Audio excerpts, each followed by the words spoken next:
I'm President of Following for YouTube. Joel Saints, joined by my buddy Patrick McCray and my buddy Gordon Dymowski. I swear we're on our best behavior. No, we're not. No, not really. Um, but we're here to discuss episode 363. Guys, I picked this episode for many reasons. It's the episode prior to Sarah confronting Barnabas.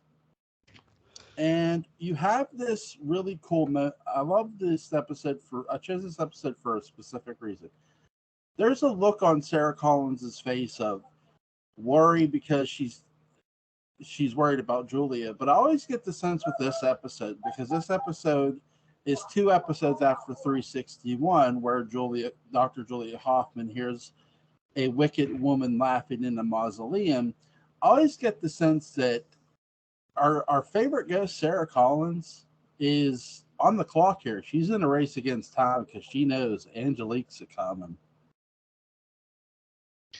Yeah, well, time is really relative, though. Yeah. I mean, there are two ways that time seems to operate in Dark Shadows, and one of them is where I guess Angelique's coming and she has to wait. But they also have the ability to kind of go back and forth and change the future and so on and so forth. And yet everything syncs up. Everything, all of time, like June 1st, 1681 is the same as June 1st, 2023. It's that weird Professor Stokes time sync thing. So, yeah, she is in a race against time, but what does that mean for Sarah when she can pluck, Mensa out from the seance and drop her down in 1795 and then pick her back up? And it's interesting. I mean, you're absolutely right, but it still is very strange.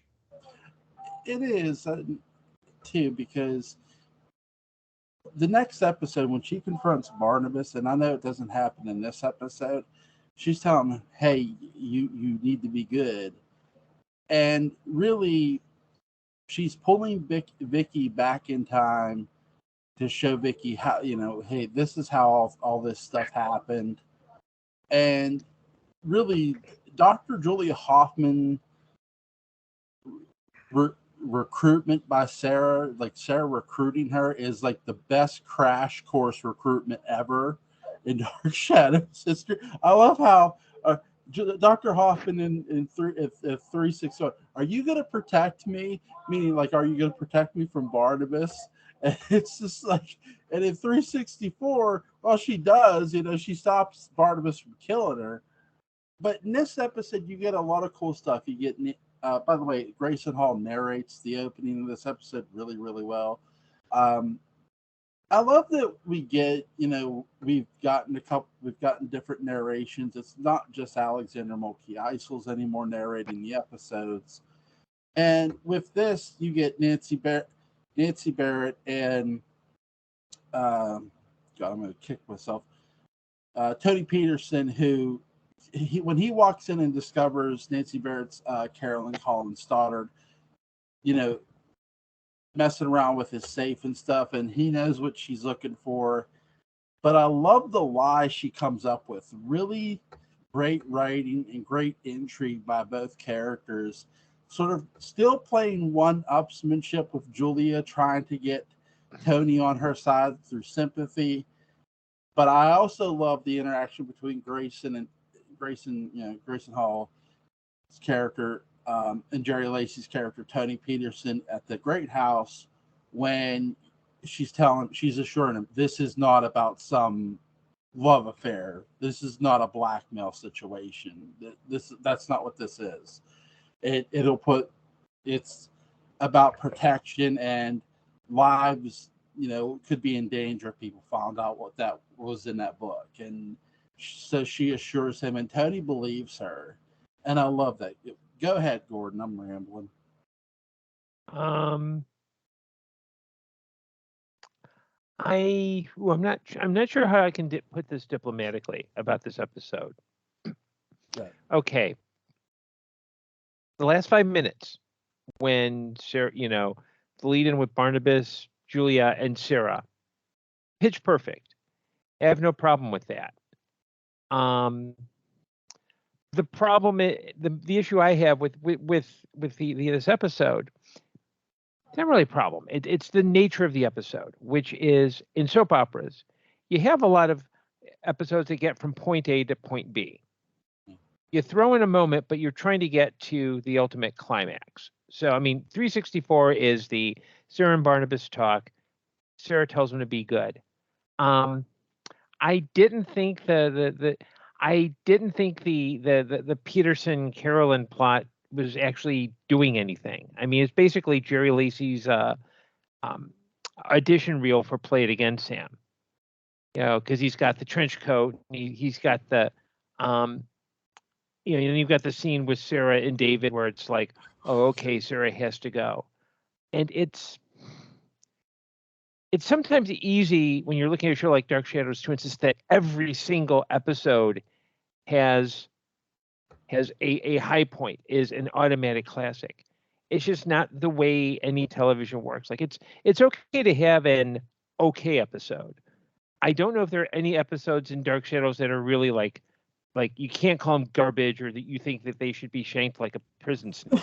You know, that there's no bad episodes, but I don't think, I'm glad you see that there's a lot going on before, but I just see it as like, okay, we need to get to point A to point B, but that point B is quite awesome. Yeah. One of the things that I've noticed with Dark Shadows over the years, especially writing about it, is that if there is a really spectacular moment, see, Gordon, now look what you did. You made him go away. Oh, well. Well, he's probably upset because of what we did to him before the show, which we're not going to talk about on the air. Well, he already had an account there. That was the thing, a performer's account. What was that? Patrick, okay. Don't embarrass him. And, you know, we have guests. We have guests. We do. Company's over to be good. So cough it up, Jewel. So, Jewel, at some point, I want you to cough so hard that a little Jewel comes out of you and like grabs a cocktail fork and starts to attack you like something out of Army of Darkness. And I think that's what goes on in your home all the time. I think you would make such a good Sam Raimi hero. You really would. So as I was saying, the thing about vital moments in Dark Shadows episodes, if they come at the end, is that you're faced with a real philosophical issue. Do you focus on that issue? Do you focus on that episode for the few minutes that are at the end? Or do you also just consider it the beginning of the next episode? And so you skip to that, where you get that, and then maybe a big cliffhanger that also works at the end of that episode. And that way you kind of get both. And it's a tough call, because with Dark Shadows, you almost have to stop the episode in a way in your mind before the cliffhanger. And then sometimes it helps to attach the cliffhanger on to the beginning of the next episode, because it's also a part of that. There were several times in the daybook where I had to say, this is a vital episode where blah, blah, blah happens. And I'd have to say, well, it also happens technically at the end of the prior episode, but we're going to call it part of this one. It's an odd call, you know. It's a case-by-case call. Another reason I chose this episode, I love the fact that we're getting David Hennessy, David Collins coming back from Boston. And, you know, he's going to be ultimately, the seance is going to happen here in a couple episodes. And really, you know, one of the main reasons, obviously, for the seance is David and Sarah. You know, they want to contact the ghost of Sarah Collins, who's supposedly David's friend. they want to contact her. We saw what she said about him. She's not really his friend. Not if she's going to say those things at the Blue Whale. Yeah. And it's not a case of what you say at the Blue Whale stays at the Blue Whale, because the bartender will blab. That's why Buzz left Collinwood.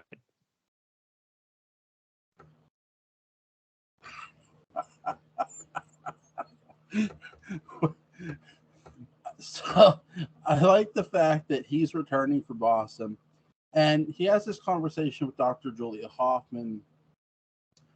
I like this moment because Hoffman is, I think, Grayson does a really good job, because I always read her. I'm trying to read her face in this episode, and I'm thinking she's thinking about all the times she tried to help Barnabas and what that ultimately led to. Each decision led to. And she says about she's got to go to the old house. And so she wants to confront him on not just, Carolyn, trying to talk to Tony and seduce him and lie to him, but also like, hey, we've both done a lot of things that, are pretty bad. And I love the conversation in 364. I know it doesn't happen in this specific episode, but the build up to it, I think, is really well done with this episode. I know there's a lot of soap opera moments in this episode, and that's what really you see too. You see sort of the soap opera moment of, Jerry Lacey, Nancy Barrett. But you also see, the return of David Collins. There's no Victoria or, in this episode, she's upstairs she's with Elizabeth. You don't see them, but you get a mention of them within this episode, which I like. And the fact that when she goes to the old house, you see Sarah talking to David. And how Sarah says she missed David. And David's talking about how he went to Boston. And I like how Sarah dismisses China as no big deal, but is like in awe of Boston. Yeah, I've been to Boston too. It's a beautiful city.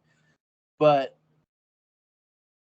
you have this, when David's talking to her, Sarah's look on her face, and she's looking, and she looks worried. And it's not, I don't always feel it's just for Julia's sake. This is what I mean by, she has this look like, okay, I've got to get rolling here. I've got to get moving because things are starting to happen. And Julia going to the old house is one of those sins. Because, again, I do think time is against Sarah, because Barnabas is not going to be your main villain anymore after 1795. By them going back, I've talked about, by them going back, they're taking Victorian Winters, who at the time is your biggest baby face, and they're taking one baby face and they're going to create another. They're going to have one baby face put the other baby face over. Victoria puts Barnabas over. But you also have, but it's not Victoria who tells the story of 1795. It's the people who live it. Joshua, Naomi, Barnabas, Jeremiah, Angelique, Josette. Noah Gifford. Yeah, no, right. Noah Gifford. 1795 without Noah Gifford. Right, Noah Gifford. Forbes. Natalie. Riggs. Natalie. Abigail. Right. So you have all these things. You have all these characters who are telling the story of 1790. In a sense, Reverend Bland. Reverend Trask. No, Reverend Bland. Reverend. Who performs the wedding? Oh my God. The corpse of Jeremiah Collins with the one weird eye. Played by Timothy Gordon, who was also the hand. He was the first actor to play Barnabas. Yeah. Because he was the hand that comes out of the tomb. And I think he should have had the hamburger helper puppet on his hand. So what you guys? Actually, if that had been made now, he'd have the Infinity Gauntlet on his hand. It's kind of like a cross promotional thing. It'd be a bunch of Barnabas rings, all in the knuckles. God. So what's you guys' favorite scene for this episode? Well, Sarah showing up at the end. Yeah, you know. Yeah, and boy, Sharon Smith, I'll tell you what, that kid puts in a hell of a performance with no acting. I mean, she is right there. She is. Yeah, That's she's a like, scary have my eye on you. Yeah. Look at me. Look at me. Look at me. Now, what's funny is in the next episode, because I went ahead and watched the next one. In the next episode, because they reenact it, they don't. It's because it's cheaper than getting the videotape, I guess. Sharon Smith, God bless her, she's just a little kid. She's great. She comes out, she gives Barnabas the look, and then you can see her look at the teleprompter just to remind herself that I'm supposed to stay here standing. She's like, it's precious. It's great. That's all I got.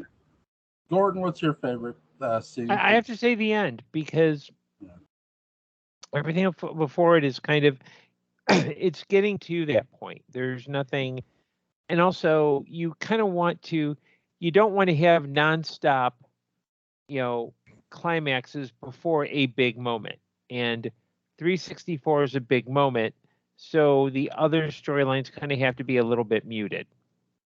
Yeah. Now, in this lighting, I look like old Jerry Lacey with the beard.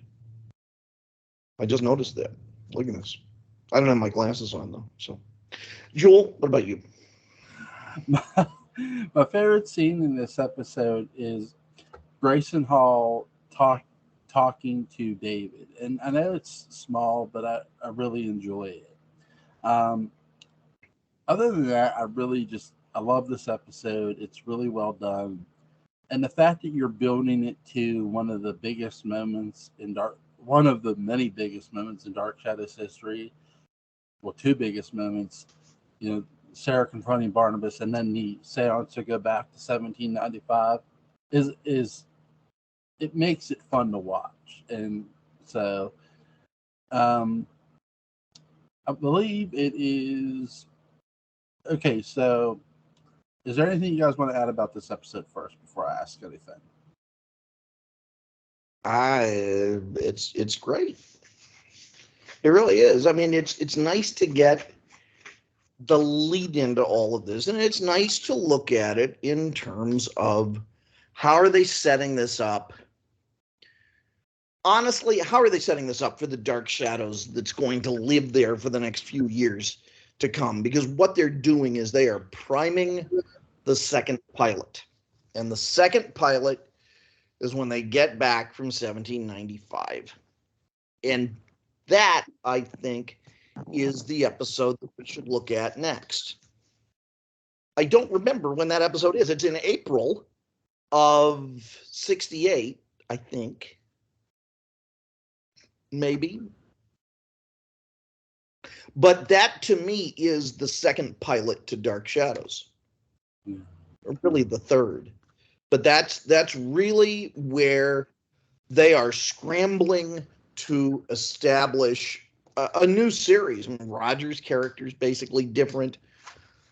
Julia and Barnabas are they're not aroused. They're on a trajectory to become friends. And that gets set up in 364 really well with the way that Grayson Hall, talk about a great Grayson Hall scene in 364 after Sarah's there. Yeah. And that Barnabas and she's being really nice to Barnabas. Barnabas is pretending not to be nice to her. But the fact that he doesn't kill her for witnessing this actually is the signal of a major evolutionary step for him. Okay. I just did a quick look. The 1795 storyline ends at episode 460. So would that be 461 as the official second pilot? I think so. Yeah, because we're now back, and all the rules have changed. The nice thing about 363 and 364 is that and 365 is that they're setting things up for all the rules to change. But yeah, let's skip it. We've talked enough about Sarah and the ghost and all that. Let's see what that second pilot's like. So it is, yeah, it is Patrick's turn to pick the episode. So it's the second pilot we're going to watch for Sunday night. Patrick, are you good? Are you available Saturday night for Jaws? I am all kinds of zesty. I believe we're going to do the Jaws episode at 10:30, if that's okay with you. That's fine. I mean, listen, for a long time now, that 10:30 Saturday night slot has been our Carl Gottlieb slot for looking at the great performances of Carl Gottlieb. And this should be no different. Yeah. Mm-hmm. We're also going to talk about the Matawan Lake incident that inspired the book and the movie Jaws. We're also going to talk about the sinking of the USS Indianapolis. So, talk about some real events. Now, in the Star Trek series that I produced, there is a Starfleet vessel called the USS Indianapolis that kind of rescues things or shows up towards the end of the major arc. I have to encourage everybody to listen to this if you haven't. It's a great audio show. It's called Star Trek: The Continuing Mission. And the episode that the USS Indianapolis appears in is called We Will Control All That You See and Hear. And it's kind of the series climax, sort of. We did a few episodes after that, but it's really the big one. And appropriately, it's a Japanese captain, Captain Musaki. Yeah, for those who don't know, the USS Indianapolis delivered the parts of the Hiroshima bomb to the Philippine Islands to be put together and bomb Hiroshima. So during World War II. But, interestingly enough, my mom's father, my maternal grandfather, was a medic in the Philippines during World War II. Really? And then on the return of the USS Indianapolis, they were torpedoed, and some sailors went into the water and were viciously attacked by sharks. One of the most tragic events in history. In naval history, it's just unbelievable. The story is astounding, and the monologue that Robert Shaw gives, partly written by Robert Shaw, and partly written by John Milius, I think. Yeah. So we'll be talking a lot of shark stuff for Saturday night. Guys, Sunday night we'll do the Dark Shadows episode. Gordon, you good for Sunday night, buddy? Yes, I am. Okay, first of all, gentlemen. I'll never wear a light vest again. First of all, gentlemen, thank you. You guys are awesome. I enjoy doing this with you both. It is a lot of fun. So thank you both for always coming on here. This is just a world of fun for me. And links to the Dark Shadows Day Book of Bound is going to be in the description box. Links to Gordon Dymowski's Amazon page is going to be in the description box. You guys enjoy the rest of your night. Good night. Good night.